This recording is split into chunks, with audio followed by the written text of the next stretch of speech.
Hey, how you guys doing? Excellent.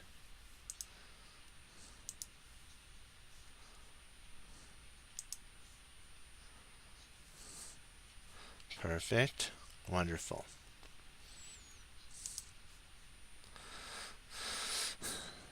Okay, let's see what we're gonna do. We're gonna go over some games. We'll go over an Emmanuel Asker game. So just one moment. This is gonna be fun.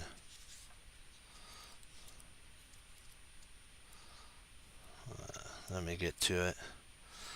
Perfect. Here we go. I think this is it. Nope, this isn't it.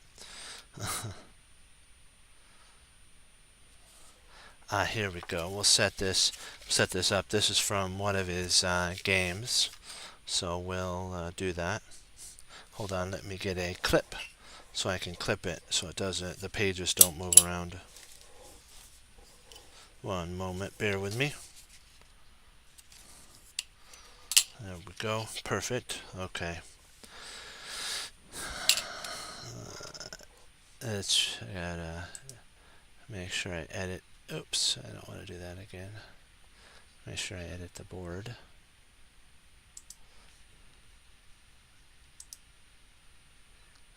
Okay.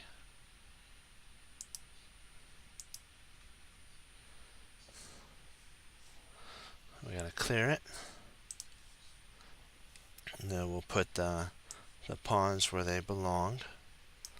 Just gonna click that there,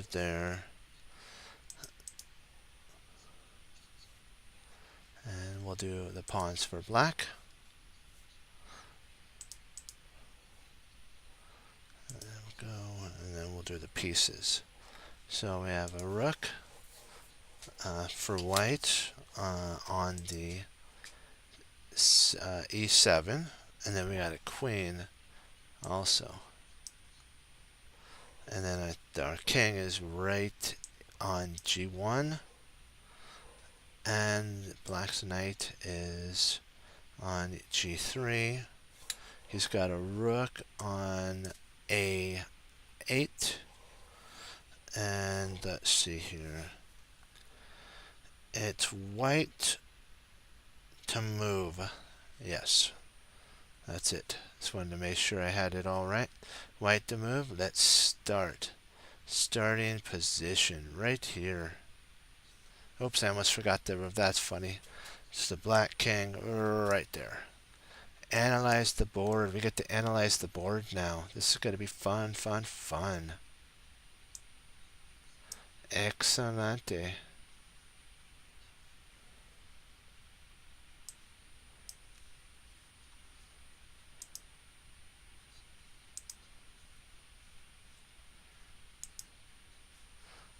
Okay.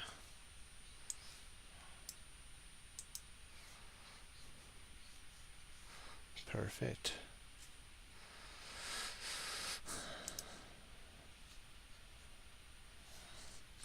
And so now what it is he played rook. This is white to move. Rook takes. Oh, sorry. Knight to e7 check. Let's see here. There's this is interesting. Let me see. I want to make sure I have this correct because this is not in algebraic notation. This is in English notation. You gotta bear with me on this. Okay.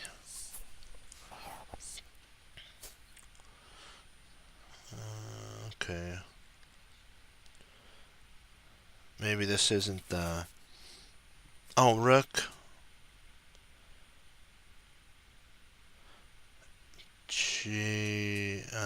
Knight. Let me see here.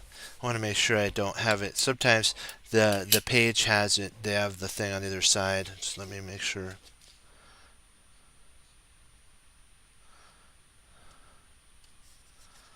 Okay.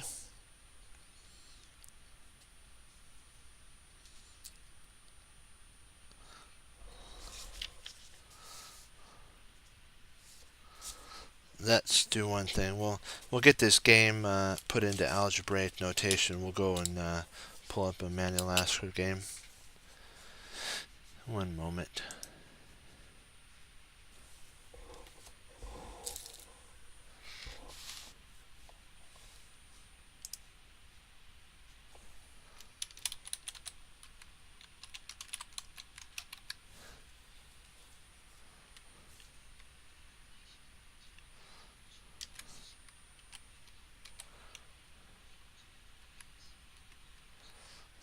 All right.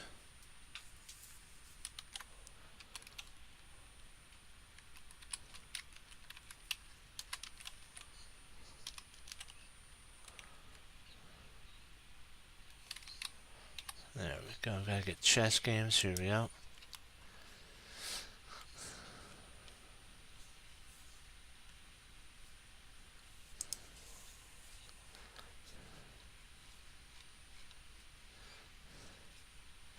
We'll do one from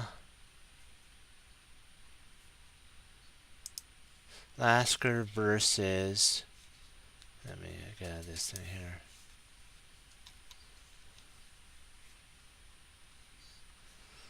We'll import this game. Come on, why isn't it importing? Here we go. View. This is how you do it. One moment. Come on. Come on up. There we go. There we go. We'll get it imported. Then we'll go over the game. Because sometimes I have to work on some of that English notation where it belongs. So there we go. Here we go. Import the game.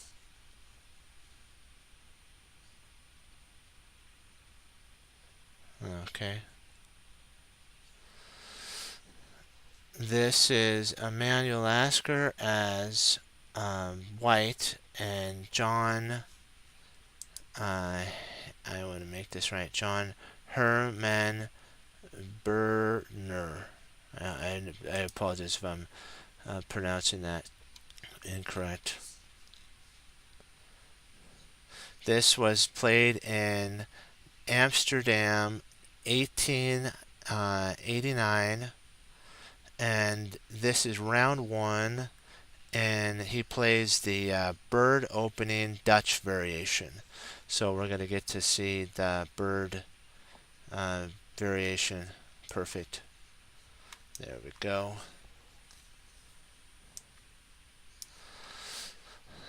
So it starts off, this is Manuel Lasker as White. Starts off as what? A bird opening, of course.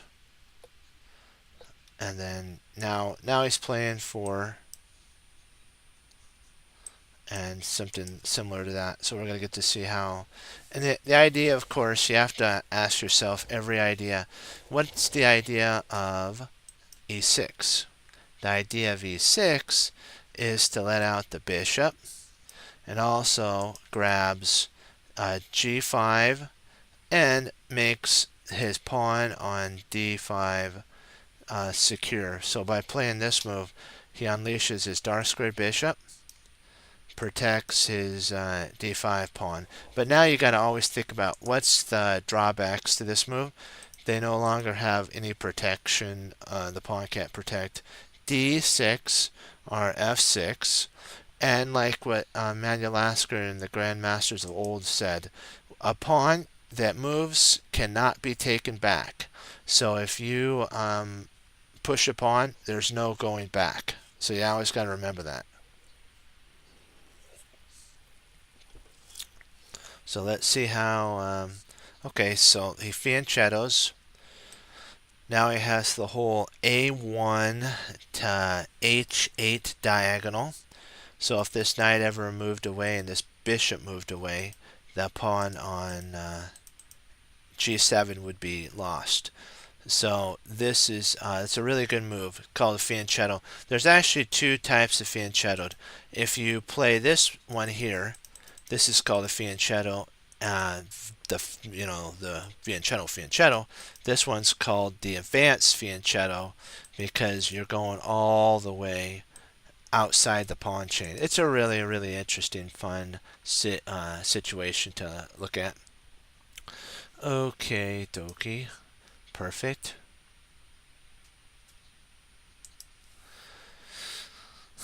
And let me see. Okay, so now he plays bishop to e7. This prevents so that if the bishop were to take, like if, we're just going to say if he played c5 here, the bishop in theory could trade for the knight, then the queen would have to take on f6. But it actually doesn't have to take. You could take with a pawn, but then this wrecks black's pawns for an endgame. You always got to remember pawn's structure is huge when it comes to endgames, is setting up tactics. So that's why he played bishop e7. So if the bishop takes the knight, the bishop would take back, and then um, John would actually control the diagonal that Emanuel Lasker now controls. And so Emanuel Lasker basically develops. I know what you're thinking. This is a horrible move. It stops D2 to D4 or D2 to D3. There's no way that the pawns could advance. But this isn't his plan anyways. His plan is for his bishops to get active. And he's shooting at the king side because he knows that black's eventually going to castle kingside. And when black castles kingside, Emanuel Lasker will have a ready-made attack with two bishops. Eventually a queen could slide over. Eventually a knight. And potentially we could actually do a rover with the rook.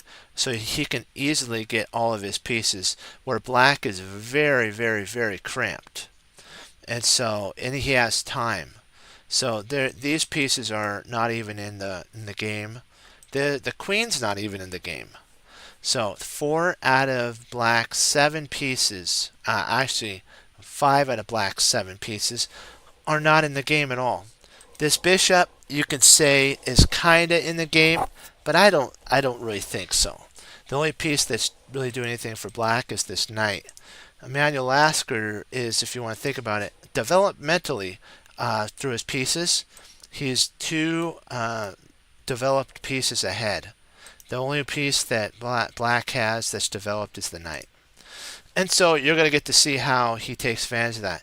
This is actually a pretty good move. It's black's only try to kind of get his light squared bishop involved. He might actually also be planning, because this is very similar to some sort of a French defense in the setup of the pawn structure here. It's a bird opening, but the structure of the pawns are very similar. And what in the French do we know? We know that black has a very bad light squared bishop in the French because there's no way for the bishop to get out. And so what black wants to is trade off his bad bishop for white's good bishop. And what I should have also brought up is Emanuel Lasker has a good bishop and a bad bishop.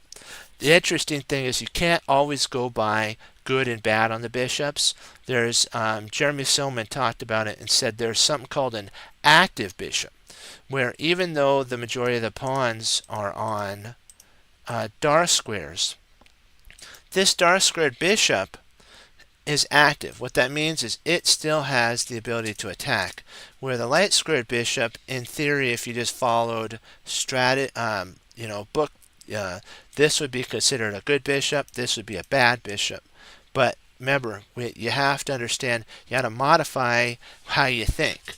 You can't just kind of go by just strategy. Once you start mastering how these pieces work together, my friends, you'll be able to, as they say, break the rule a little bit. But you don't want to break the rule too much. So B3 has an idea of 2 for black. He can either go to B7 or he can go to A6.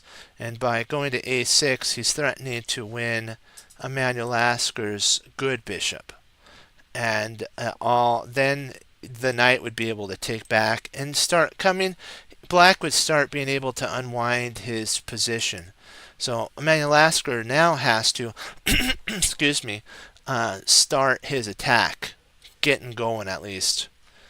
So he just played bishop to b7. I don't know if that's the most accurate continuation. I'm thinking that black has a really good opportunity to play bishop to a6. The reason bishop a6 is powerful is you're going to trade off your bad bishop for one of Emanuel Lasker's active pieces, or developed pieces, you could say. And I know what you're thinking. If he played this here, we're going to move the moves a little bit. He would have bishop, queen to e2, right? I know that's probably what you're thinking. But then, even though he develops the queen into the position, what does black on white lack? And he lacks the two bishop advantage, which in this position would be stellar. It's still a closed position, so knights in theory are better as well. So you have to always consider which pieces are better in what position. That's why pawn structure is a ginormous importance to your whole structure of how you think, because in this position, black is locked down, white is locked down. They haven't traded any pawns. No pawns have been traded. These are all 8 and 8. So if we go by principle, that it would be the knights are right at the present moment the most powerful as pieces, because they have the ability of jumping around all over the place. They can jump over pawns, stuff, where a bishop is stuck on its own diagonal. Like if black played something like this, which would be a silly move, now this bishop's blocked, but a knight could jump from here to here to here, back over here and then here again. And so it's not blocked by pawns. Just always think, when you're like thinking of a move, always think what move would be principal to the position. And if you're like, I don't have a plan, what the grandmasters of old would say is always develop a piece to a better spot, and then that gives you time to get a plan. So just remember that when you're playing chess, your chess games. Don't get all panicky because you don't have a plan. So now we know that this move would have been a more accurate move for black. But black, remember, this is back in the 1800s, so you gotta kind of give him a little bit of a pass on that. Once I gotta get a drink. So that's what John was called John played. And so now Emanuel Lasker develops his pieces. And one thing that he was very known for, Emanuel Lasker, is he always involved every single piece. He was kind of like in a revolutionary type of way of thinking. Most players would just try to, as they say, caveman attack. They would just go in and try to basically obliterate their opponents. They didn't care if they had to sacrifice or ruin their pawn structure or anything. Emanuel Lasker believed that pawn structure is important. And so what he did is he made sure his pawns were strong. He also understood that coordination of his pieces were a vital part of winning the game. You can't win with two pieces. You can't win with two pieces. You have to have your whole army involved. And as far as we're concerned, Emanuel Lasker has 4. How many pieces are involved in the position for white? 1. I know you're saying, what about the light square bishop? It's blocked in by this pawn, so it's not really doing anything. It's biting on, as they say, granite. So now we're going to get to see what happens here. Knight bd7. Black is trying with all their might to unwind their position, but it's so cramped. And black's also trying a very important thing. He doesn't want to castle kingside, because if he ever castled kingside, we'll just show you. Emanuel Lasker has this type of move here with a devastating attack, and eventually the knight's going to move and trade off. A bishop will trade off the knight, and then it'll allow for a humongous kingside attack. You can even bring the queen in, even at the price of actually here. And let's say he tries now to develop. You're thinking, this can't be done. Yes, it can. You can actually slide over. Now you're threatening, and if pawn takes bishop, now you're attacking, and now you got a ready-made threat with 2 pieces. So you could actually, in theory, just forget about this bishop and just go for it, as they like to say. This is actually a killer move right here. There's nothing that he can do. If black moves here, then you can actually come back, and now you're threatening to the king has to move. You always got to draw in that position. So if you're like, oh no, I'm down a whole piece, and you kind of start panicking, you got to draw. So just keep that in mind. See, the draw would be this here, this, this, and this. And then you have 3 repetition. But you can actually eke something, I think, more out of this position, if I'm not mistaken. I'm just trying to, I'm going to ask our friend. Yep, it's actually a complete draw here.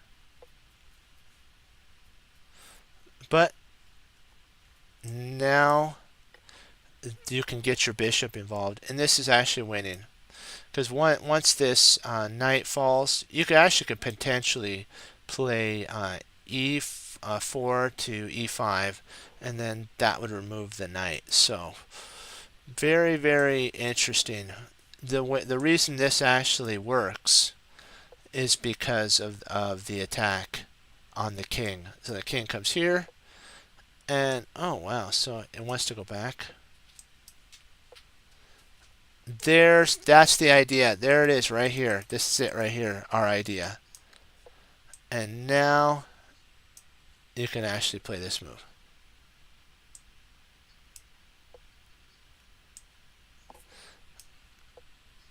And this is the blocking move. But you win your piece back with an attack. And Lasker more than likely is going to castle queenside, get g4 going, move his queen over in h4, and then he's going to just roll the tanks down the board, as I like to say. So that's pretty stellar. Okie dokie, let's go back to the game now. Turn off the. So that's what was played. Castles and then castles. Now we're getting into principal playing. Positional is what we're talking about here. Now it's maneuvering. It's all about maneuvering. The position's closed. It's who has the most active pieces, and white actually has time to set up for a ready attack, and that's what Emanuel Lasker does. He moves his knight in. He's going to try to either there's kind of a way you can do this. You can move king h1, king h1 here, and then knight goes to g1. And what that does is it allows so that if there's a knight move here, the queen comes over, and let's say the knight sacks, all right, for itself for this, you can actually have a replacement that are reloading, as they like to say, reloaded onto f3 and then back into g5. This is a little complex, I understand. So you just gotta bear with me on that, because these players thought moves in, moves out, and Emanuel Lasker was so far ahead of him time in the 1800s, So now now you get to see how they played it like in 1890. See, this is 1889. This is kind of how they're like going, I'm gonna crush you. That's not strategic. Black doesn't have enough compensation. Not his position's cramped. It's horrible. So now here we go. Here it comes.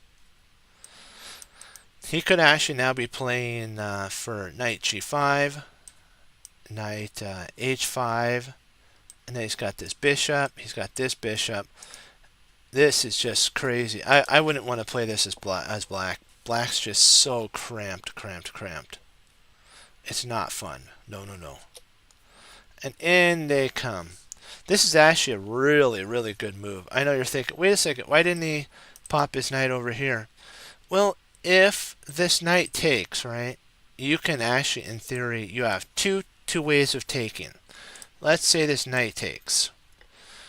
You can take with the bishop, which is a good move, attacks the queen and prepares to take this knight here. You also could after taking, let's say take here, the queen has to move. Therefore, you can play knight takes, and if bishop takes, then you have a really interesting. Actually, that doesn't work because you can't get a knight to g5. So it's too bad we didn't have a knight here. That'd be so sweet because then you can actually do a Greek sacrifice and bring the queen in. So yeah, the bishop takes isn't really the best right at the present moment. You probably want the knight takes here. It removes the knight on g6. That's a very important knight for black because it covers h7. So now white can actually build up with an attack from g5 or h5 all the way to h7. So let's see what we got here. So no, so he did take with the bishop. Got it. So okay. So now let's see. a6. That's a good move. So we're going to take a look to see, and then knight to h5.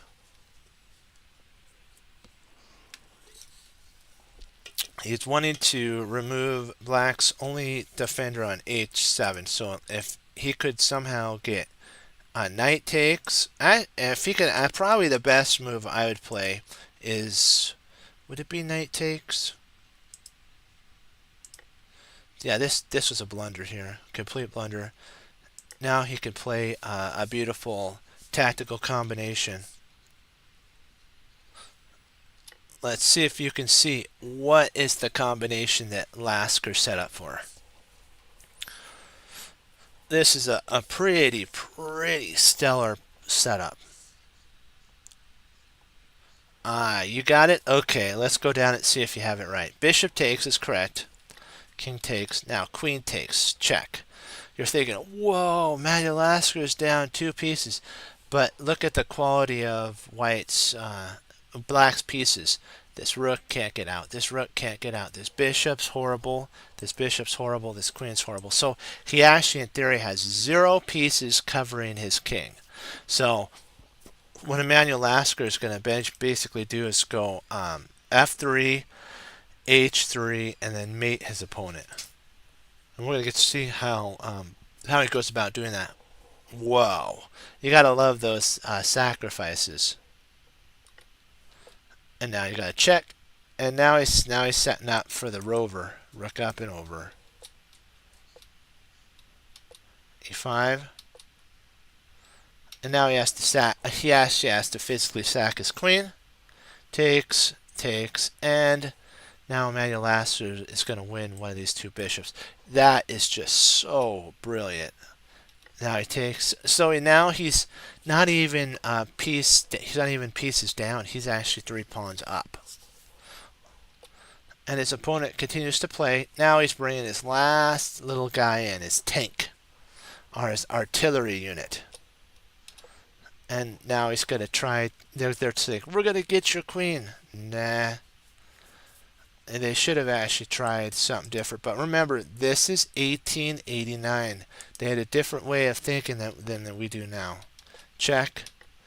Takes. And now it's all over. Because what's going to happen is Emanuel Lasker can actually take with the rook here. So he plays f3 or f6, trying to lock the position down. Then boom, Emanuel Lasker just explodes the position. I know you see why. The idea is he can actually potentially play what? f7. Also, he has the ability of playing h8, queen h8. And if queen h8 happens, king up, and then boom, comes back and you skewer the king to the rook. There it is. And we just saw that in our position. There goes the other rook. Black's just playing on energy at this moment. I think he's too proud to actually resign. Because Emanuel Lasker is just taking him apart. And at this point, after this, that was kind of nasty. You gotta love it though. It was kind of a dubious move, but the shock and awe factor of that is incredible because he's getting rid of the rook, which is really cool. They're saying that this would have actually been a better move. So let's say that rook takes, right? Let's just go down this entire line.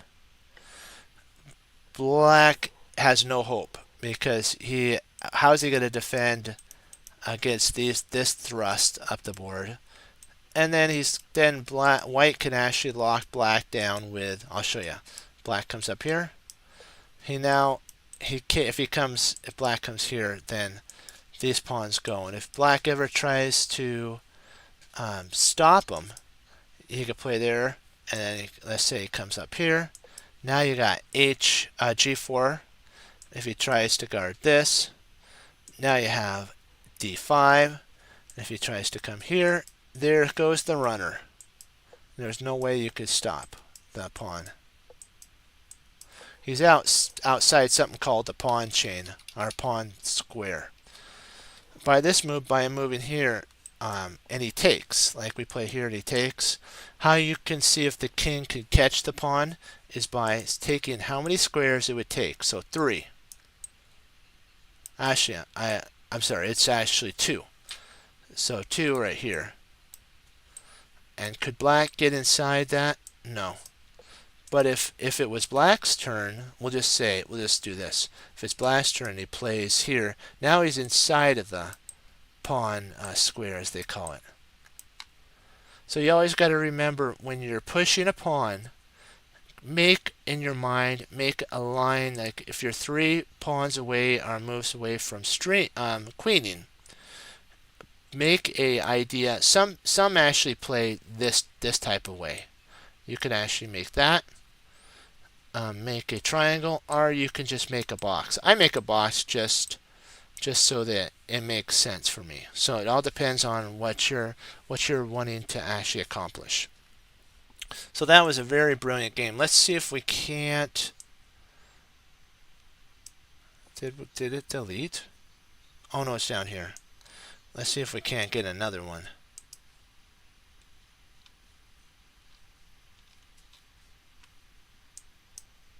Oh my, go back. There we go. Let's pull up another one. Give me one moment. We'll get another Emanuel Lasker game. Okay. Let's see if we can find a good one that he can play. Steinitz. Lasker versus Steinitz. This should be a really good one. 1894.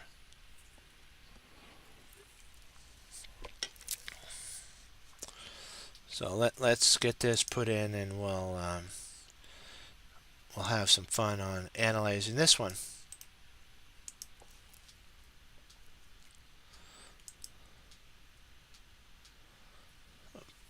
Let me go back to import it. There we go. Import the game.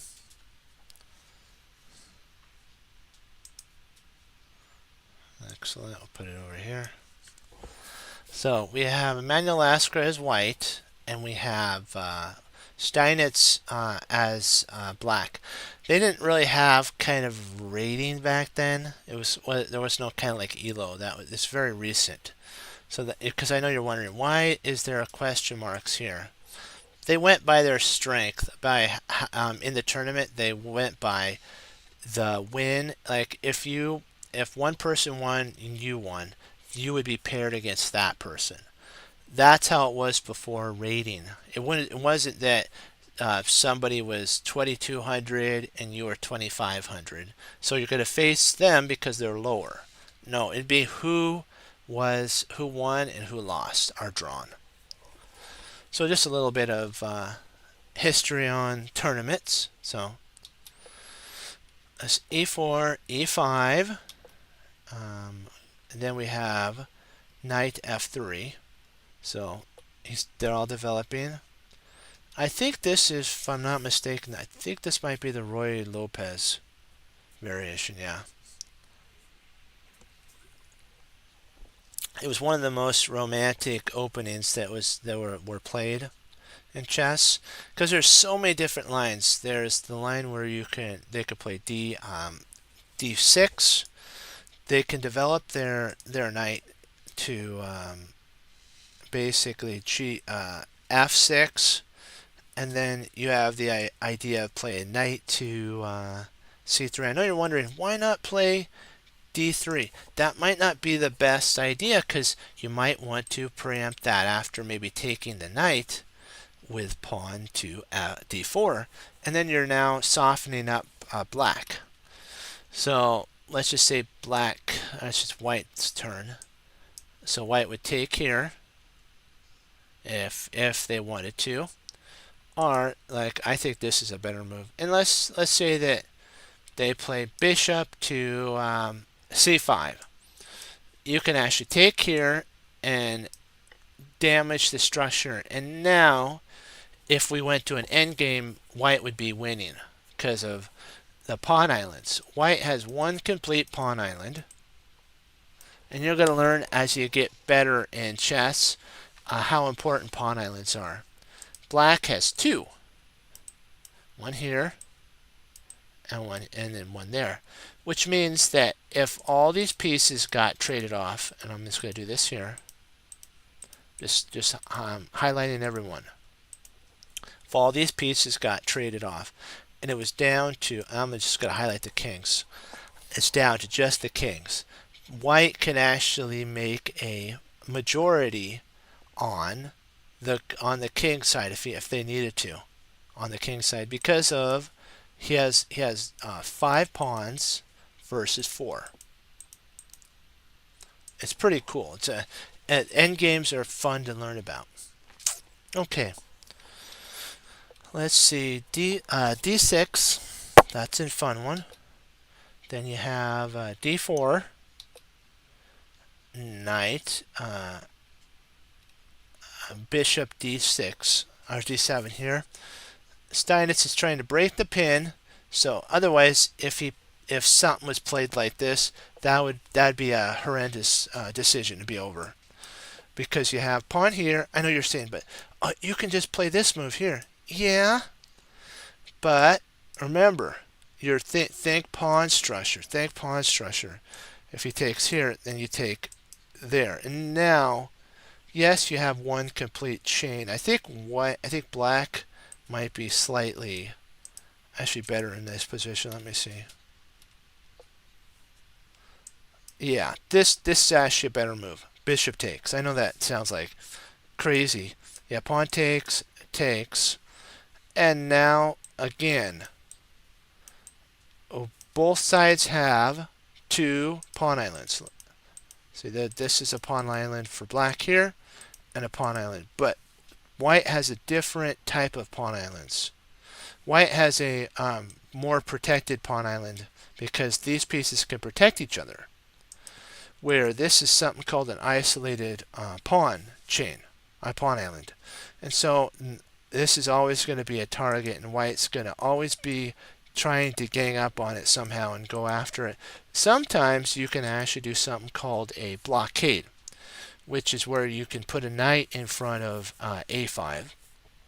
And by doing that, you now have the ability to stop the pawn and then start attacking it.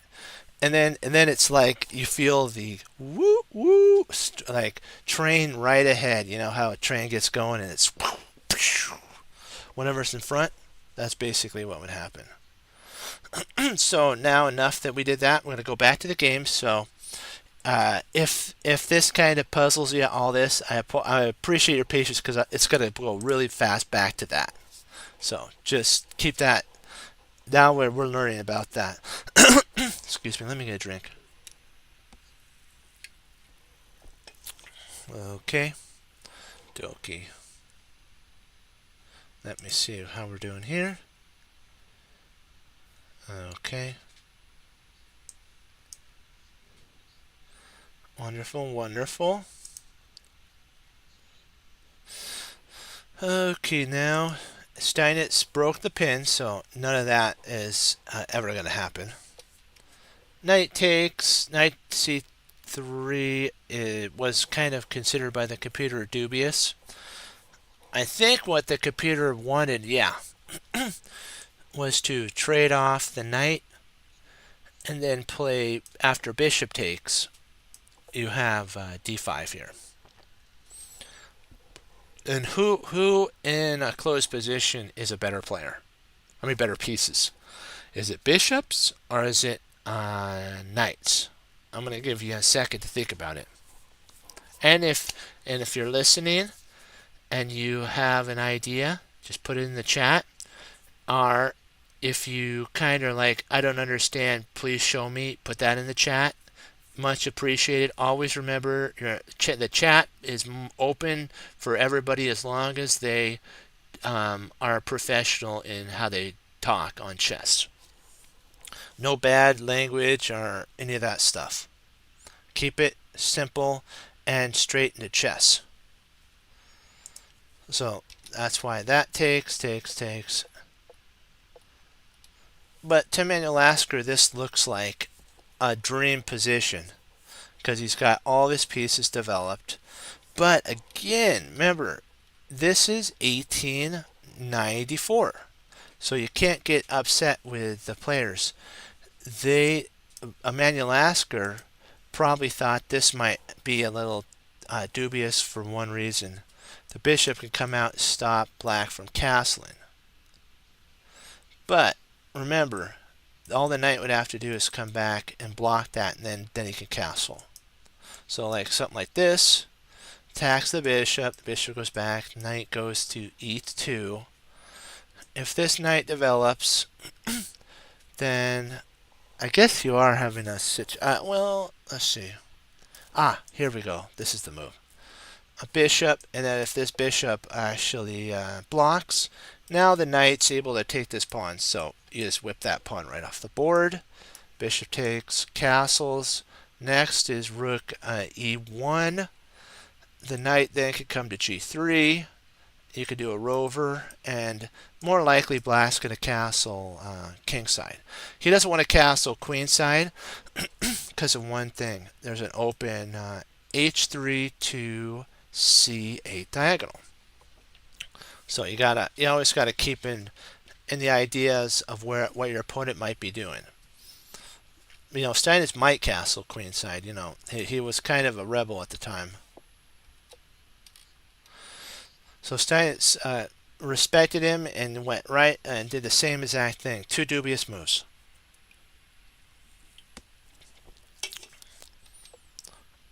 And now White's in a winning position because his position is so superior to black. Black's cramped.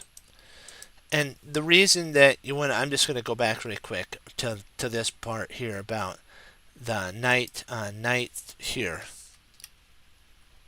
No, that's not it. Where is that? Takes. No, that's not it. Where did I? Let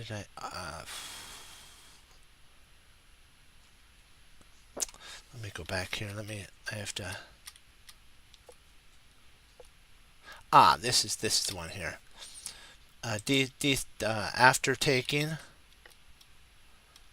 instead of knight c3, we were talking about d5, and this was very positional. Some of the players didn't like this setup here because of one thing. It's now based on maneuvering. No longer is it attacking, but it does secure White one thing: space. And if White can hold this space, then White has a winning position because he's cramping black down.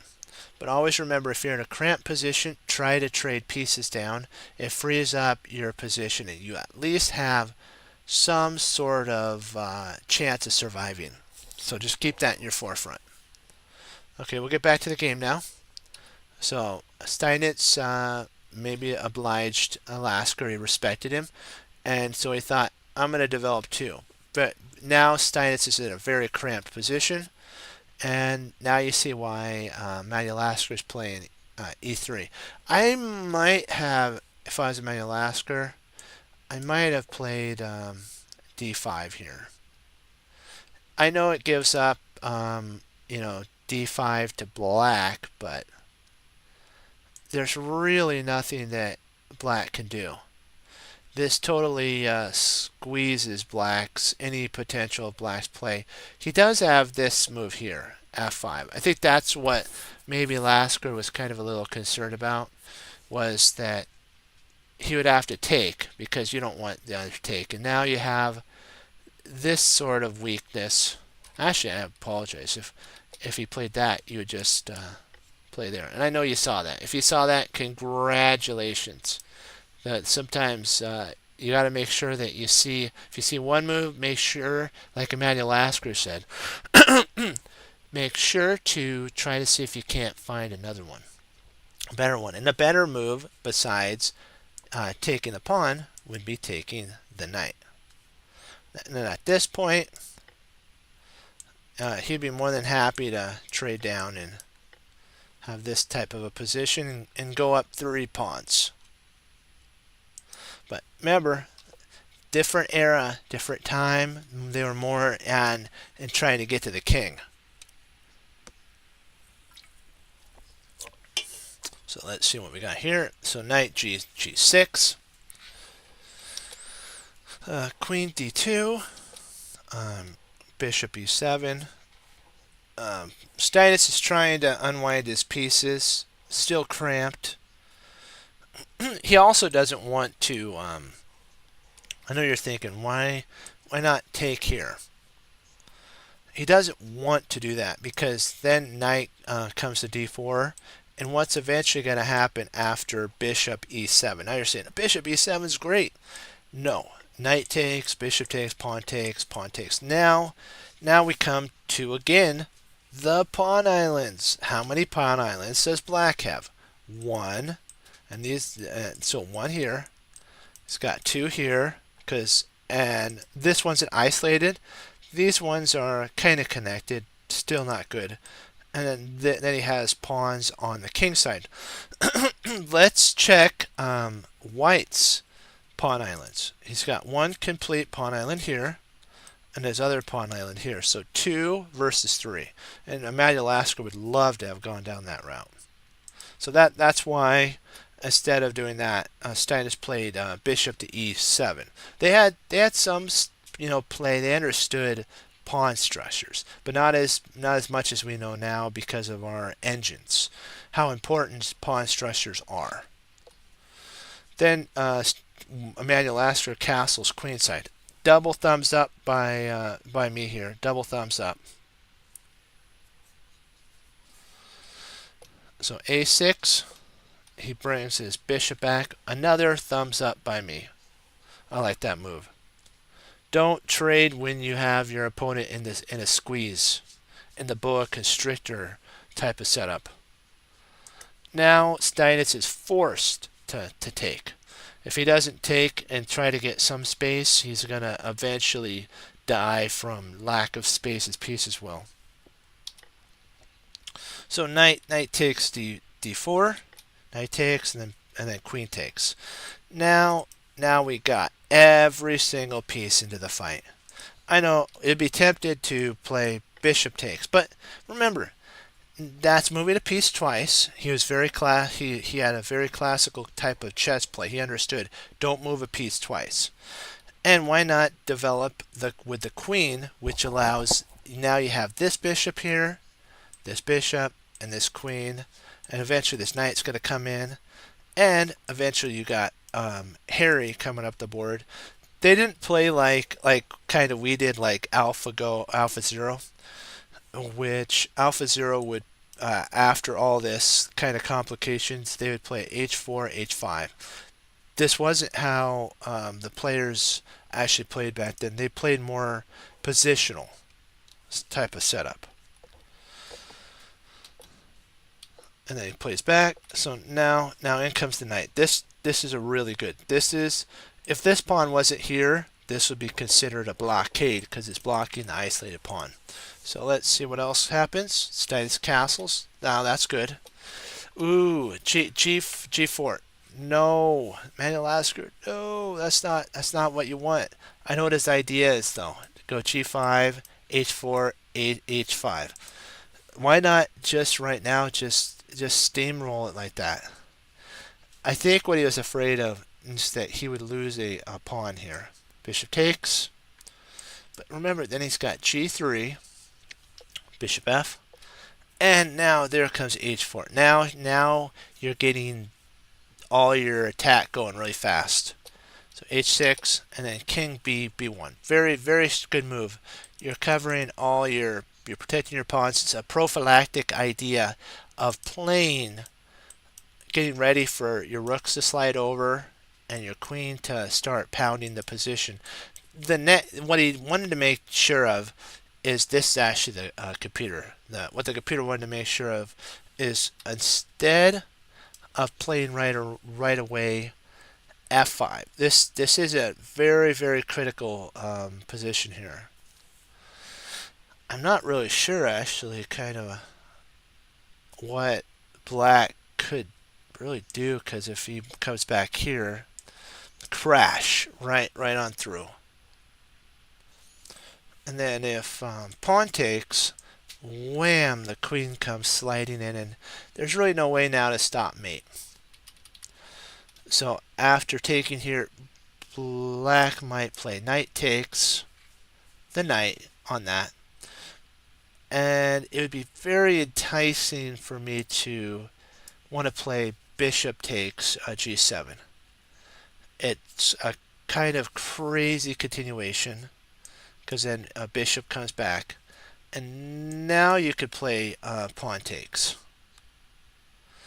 and you have the idea of, if like the bishop comes back, bishop here, now you're rerouting your position, your queen over, and set up a huge attack.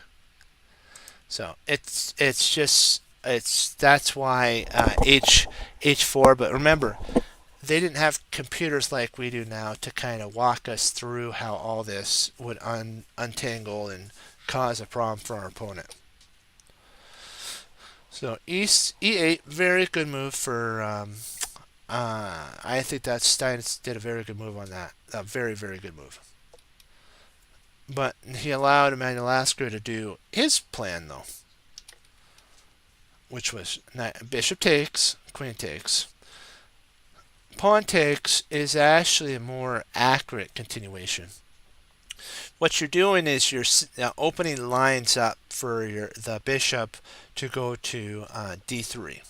d3 is a very, very strong continuation, and still the bishop would have to retreat back.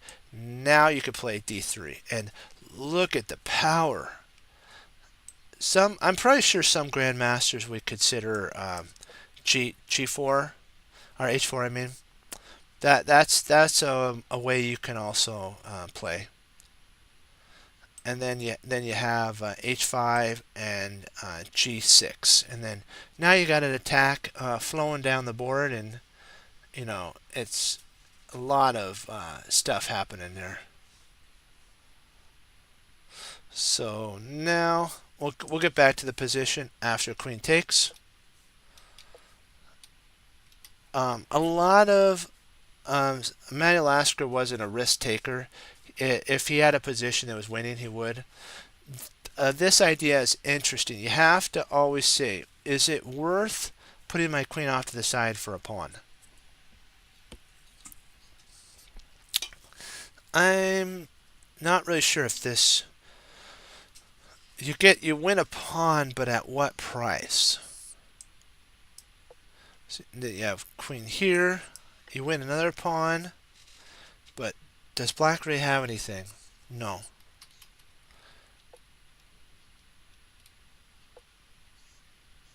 The reason I think this actually does work is you have this piece on tap, and so then the bishop comes back. You won 2 pawns. You do have a passed a pawn, so endgame insurance, as I like to say.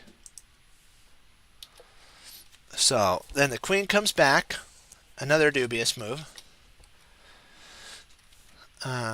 Bishop g5. Interesting thing about this Black's now has a better position than white. Surprisingly, I now understand why the computer said to take this pawn here. Both we actually have two pawn islands at this point. Oops. Come on, why isn't this working? And well, here we go. Let's do this here. This is the pawn island. So just take that. Just think about what happened. And now white has a wrecked pawn. He has an isolated pawn. I think white might lose in this. It all depends if black overpresses, but black's a lot better in this position. Yep, white overpressed.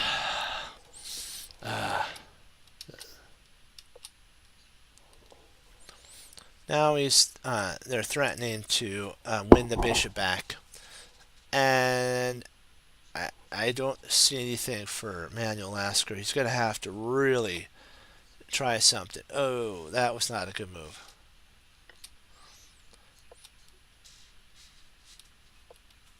No, that was a dubious move. Now h4 happens. Yeah, very. I don't think that was the best. Why would he do that? I guess maybe to cover f7, but you can cover f7 actually more efficiently by playing rook to f8. And then now you have the ability of kind of transferring a rook over, playing your knight in. Well, Staitis must have had an idea in his pocket, as we like to say. There we go. Manuel Lasker is trying everything he can to. This is a game between Manuel Lasker as white versus Wilhelm Steinitz, and it was played in 1894. And so we're going to get to see how the position rolls. Ooh, a blunder. Not good. Not good. Blunder, blunder, blunder.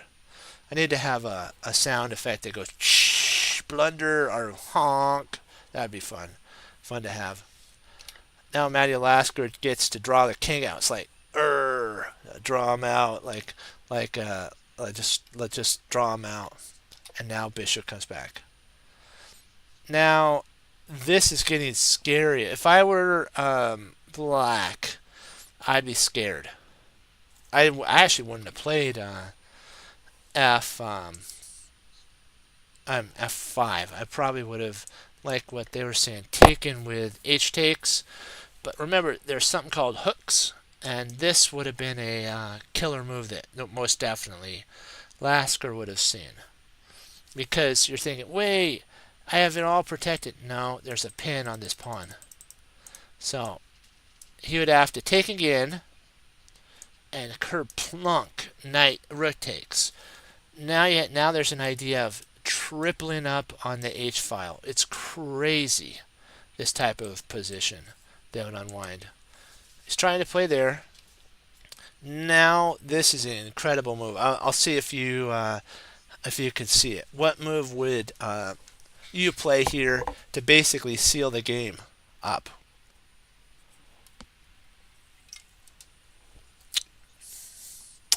If you say rook takes knight, brilliant, wonderful work. That is so stellar. You got it. And then now the queen slides over. There's not enough time for the king to kind of walk all the way over here. And if he plays g6, that makes a gaping hole, and it also allows rook h1. And if the king gets here, of course, you can see how we're slowly but steadily drawing the king out. So it comes there, boom, kaboom. The queen has to sack. And now it comes down to a very interesting position. It's the two rooks versus queen. Who's better? It's all based on activity. And black could say to it's themselves that potentially I can get my king involved to e6, double up my rooks, kind of try to hide maybe, and allow my rooks to kind of dominate the queen. It very very tight, and you have to, if you're a person who loves rooks over queens, this would probably be the position you'd want to go down. Excuse me. So that's what could have happened after taking here. But Steinitz played. Oops. Oh, I'm so sorry. My bad. I have to come back here. Pardon me on that. Steinitz played a inferior move, and the move, in my opinion, game loser right here. They put it as a mistake. I think it's a complete blunder because he allowed Steinitz to just pull. Steinitz allowed Emanuel Lasker to pull his king out. You don't want to do that. No, no, no. But the idea that I have to go back. Steinitz's idea was this: he was afraid. We always got to ask what was his fear or phobia. Was this pawn right here? He was afraid that somehow maybe a rook, a queen could gang up on it, but that's a phantom, as they call it. It's something that doesn't exist. It's all in the mind, as I like to say, all in me mind. And so now Menelaster goes, ooh, I smell some attack here. Ah, it's kind of like the Golem when he goes, my precious. Menelaster's going, I got the king out, my precious. Again, now in comes the check. He saves his bishop. Now Emanuel Lasker has all of his pieces. He's got a bishop, queen, rook, rook. Black has 3 pieces defending. 3 versus 4. It's good. And then you can also consider this pawn a defender here. So you always got to keep that in your forefront. So the king moves back, kind of forced. And now h4, h5, I mean, boom. Let me get a sip of tea. Ah, much better. Okay, now the rook's tripling up. This is a really different position, to say the least. I'm not really sure who I'd prefer in this position. It's a two-sided game because Black now severely controls the E file, which is right now the only full open file. There's 2 half open files. This half, there's a half open file here, half open file here, and a half open file here. So there's 3. I apologize on that. But there's only 1 full open file, and Steinitz controls that. That's like, woo, wow. Happy day. That's what he's probably saying. You know, happy, happy. H4, boom. Emanuel Lasker's like, hey, you know what? What do I have to lose? I'm in a kind of a sketchy position right now, so I'm going to try to make the best out of it. So that's why he played H and then G6. Ooh, ooh. It's just telling me to just go for it with H7, and he does. Wow. This knight is totally out of the game, so don't even consider this knight as playing. So in theory, White's playing with 4 and Black's playing with 3. Now the king comes up to G7. Emanuel Lasker was a very cautious player. He played king to B1. I don't know if I would have actually played that move. I really don't know. I don't like that move at all. I like the idea that the computer is saying H2. Why not just go for the complete KO? This is actually mate. Go for mate. You're thinking, how is it mate? This rook covers here, this queen covers here, This queen will cover here. This pawn covers there. So white is forcing black to do something that black doesn't want to do. Move the queen off of that open file. Now there's only two pieces that's on the open file. Now the white queen is a defender of the pawn. Actually, the square, I mean. The pawn and the square. And now king b1 makes sense because of the threat of a discovered attack. And so f5. This is kind of black's last kind of time to kind of get the king out before they get trounced. And there we go. Kaboom! I don't know. I'd have a sound that went. Incredible move. Cannot take. Because you see why. Boom! See you later, queen, alligator. It was nice knowing you. So the king comes up here. And then you go, bam! Takes. And then the king takes. And then you go, smash right there. If the king comes over, crush. Comes back. Now you're just slowly squeezing the life out of the king. And boom! Now the position's just exploding in a bad way for white. You're thinking, what about this here? And there you go. There's mate. Yeah, we win. There you go. Hurrah! So but see that's what would have happened if the queen went over to h2. Now the queen went to e5, which now covers any idea of queen to h2.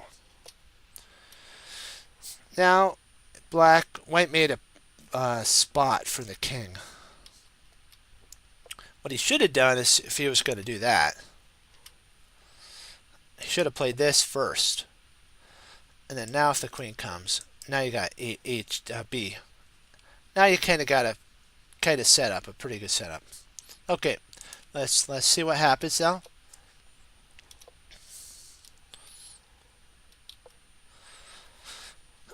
He's not giving up. You gotta admire that by Lasker. He's gonna probably try something like bishop sack. Pawn comes in, maybe not the sack. We'll have to see. c4. Whoa, nice. Now again, he's threatening me. He came in another way, which, remember, or we're just going to go back to move 23. Actually, 20, not 23, I'm sorry, 29. Appreciate your patience on that. He could have done the same exact thing by moving the queen over to h2.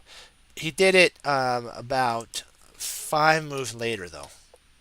He finally got the queen to the spot where he should have had before. But remember something. This also comes back, a little psychology here from Chess Cruncher TV.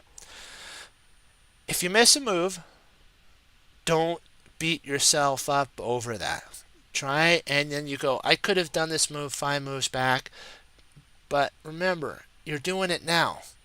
You're going to win the game. But remember, if you can't forgive yourself for kind of missing something, like Emanuel Lasker, probably now he saw this move because they could see far ahead. He probably saw this move. He's going, why didn't I see that? You know what he said to himself? How can I get that like that, even though maybe I missed it 5 moves back? He's now got a position where it's checkmate on h6. If, like the rook did this here, there's mate. So he's forcing the king. He's forcing Steinitz to open up the king, and one of his goals is this valuable move coming in, trying to dislodge this knight so he can queen it. So if black and white could, like, if all these pieces came off the board,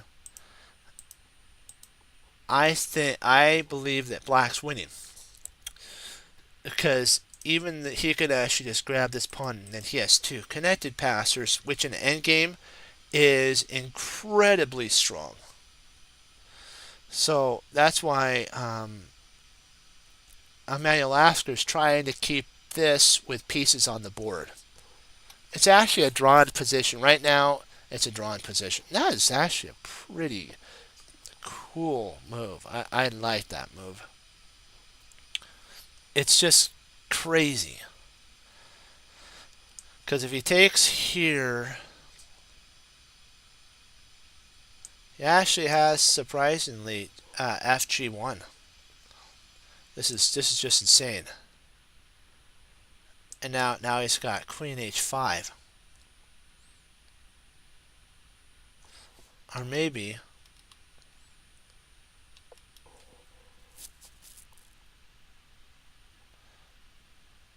actually, yeah, he's got Queen H5.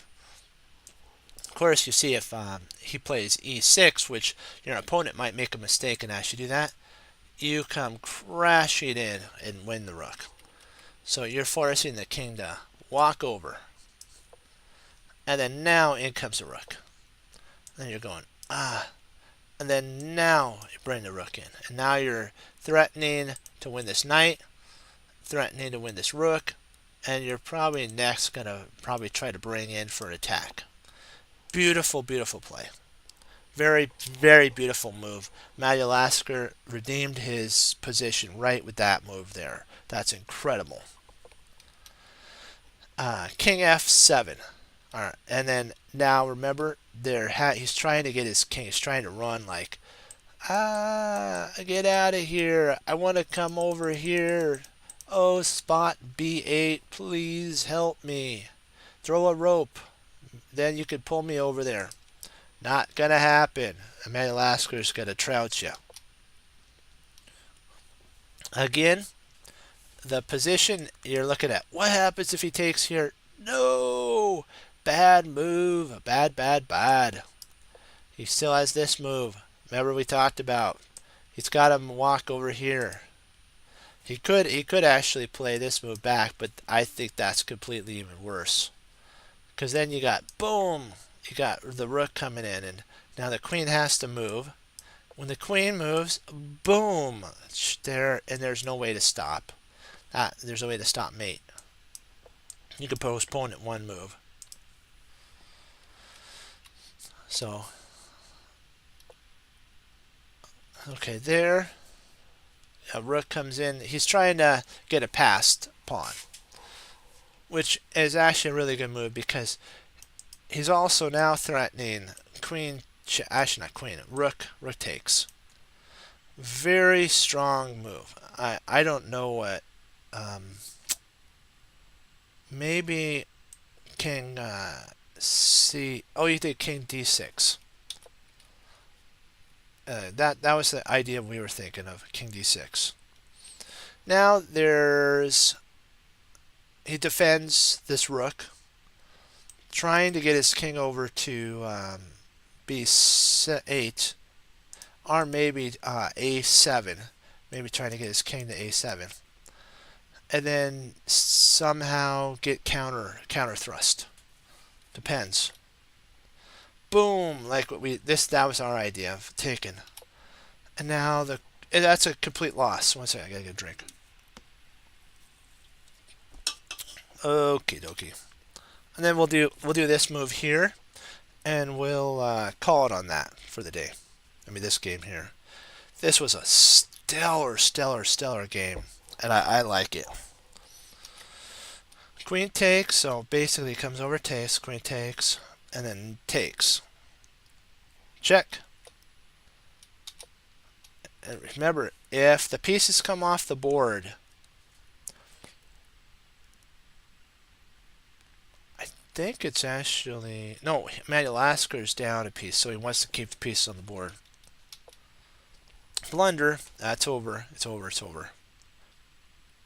He plays queen h2. No, they both blundered. No. What's our idea here? What? You got it. Queen h d2. You're thinking, what's that idea based on? Kaboom! Checkmate. I know you're thinking, wait a second. If, let's say, he plays something like We'll say plays something like this. We have this move here. King comes up. Let's start the takedown of black here. I come up, check here. He comes over here. Now we have to decide. We're kind of, I don't know if that queen check was actually best. I think it was pawn checks that was best. And then he could actually maybe play up here. It's kind of interesting. Well, I want to see what the engine thinks is the best. Queen d8. There. Check. Comes up. Okay, it starts. You start crunching pawns. Oh, there you go. There you go. And now if the king comes back here,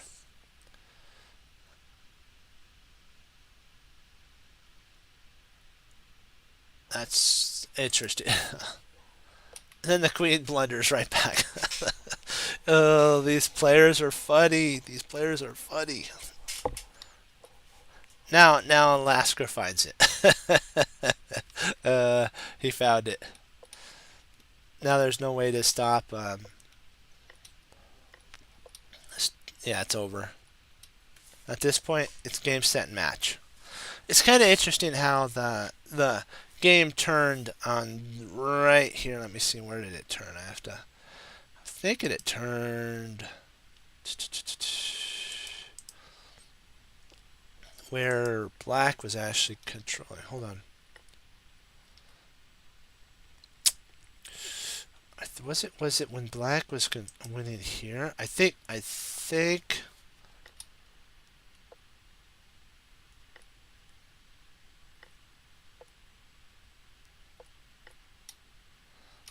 this is the position where black actually had a chance of survival. That was the mistake move. It put the knight offside, and always after this move here, this knight was never ever able to come back in the game. So he was playing actually a piece down. So we'll leave it with that. Wanted to thank y'all for logging on and participating. Thank you so much for that. And always remember to have a great day and to come back and do some more videos for learning, improving, and if you wanted to play me on a non-rated game on Lead Chess, I'll be more than happy to do that with you. Okay, so be blessed, my friends, and I'll see you next time on Chess Crutch.